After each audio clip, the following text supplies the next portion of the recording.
آپ توجہ سے، جس کو اللہ پاک نے زمین سے اٹھا کر سب سے اشرف بنایا، چاند سے بھی اچھا بنایا، سورج سے بھی اچھا بنایا، قرآن پاک کہتا ہے لَهُمْ قُلُوبٌ لَا يَفْقَهُونَ بِهَا وَلَهُمْ أَعْيُنٌ لَا يُبْصِرُونَ بِهَا وَلَهُمْ آذَانٌ لَا يَسْمَعُونَ بِهَا أُولَئِكَ كَالْأَنْعَامِ بَلْ هُمْ أَضَلُّ۔ رب فرماتا ہے کچھ لوگ ایسے ہیں جن کے دل ہیں لیکن دھڑکتے، آنکھیں ہیں لیکن دیکھتی نہیں۔ جو اندھا ہوتا ہے اس کو کہتے ہیں جناب اس کی آنکھیں نہیں ہیں۔ جب دل نہ ہو، بند ہو جائے دل کی دھڑکن تو کیا کہتے ہیں؟ مر گیا۔ لیکن قرآن کہتا ہے نہ، مرے نہیں ہیں، دل ہیں لیکن دھڑکتے نہیں ہیں، آنکھیں ہیں۔ یا اللہ جب آنکھیں ہیں تو دیکھتے کیسے نہیں؟ فرمایا وَلَهُمْ آذَانٌ، ان کے کان بھی ہیں۔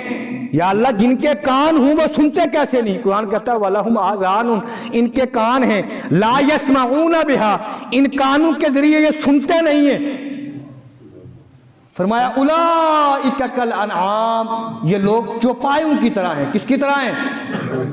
جس انسان کو اشرف المخلوقات کہا تھا، چاند سے زیادہ کہا تھا، سورج سے زیادہ خوبصورت کہا تھا، قرآن نے کہاں لا کے ملایا؟ کہا اولئک کالانعام، یہ کس کی طرح ہیں؟ چوپایوں کی طرح ہیں۔ میں نے رب کی بارگاہ میں سوال کیا مولا جس کا دل ہو وہ دھڑکتا ہے، جب دل کی دھڑکن بند ہو جائے تو انسان مردہ ہو جاتا ہے۔ مولا جس کی آنکھیں ہوں وہ دیکھتا ہے، جب آنکھیں چلی جائیں تو پھر اندھا کہا جاتا ہے۔ مولا جس کے کان ہوں وہ سنتا ہے، جس کے کان چلے جائیں اس کو بہرا کہا جاتا ہے۔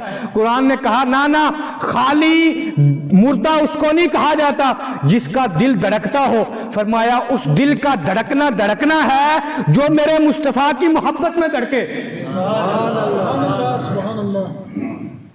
فرمایا وہ آنکھیں نہیں ہیں جو جمال مصطفیٰ کو نہ دیکھ سکیں، آنکھیں ہوتے ہوئے لوگ اندھے ہیں۔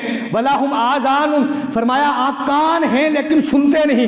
فرمایا وہ کان نہیں ہیں، وہ کان نہیں ہیں جو کان میرے نبی کی عظمت کو نہ سن سکیں۔ اللہ پاک نے انسان کو چاند سے زیادہ خوبصورت کہا، سورج سے زیادہ خوبصورت کہا، پھر لا کے کہاں ملایا؟ فرمایا اولئک کالانعام، یہ لوگ جو میرے نبی کی عظمت کو نہیں سمجھتے ہیں یہ چوپایوں کی طرح ہیں۔ کس کی طرح ہیں؟ زور سے بولو۔ پہلے کیا کہا تھا؟ چاند سے بھی زیادہ خوبصورت، سورج سے بھی زیادہ خوبصورت، اب لا کر اتنا ذلیل کیا۔ فرمایا اولئک کالانعام، یہ چوپایوں کی طرح ہیں۔ جب چوپایوں کی طرح کہا نا تو پھر رب کی بارگاہ میں ہرنیوں نے کہا یا اللہ ان بدبختوں کو تو ہمارے ساتھ تشبیہ کیوں دیتا ہے؟ یا اللہ جب تیرا محبوب گزرتا ہے ادھر سے نا، ہمارے پاس سے گزرتا ہے، ہم پسے دیوار سجدہ ریز ہو جاتی ہیں کہ محمد گزر رہا ہے۔ یا اللہ تو ہمارے ساتھ تشبیہ نہ دے۔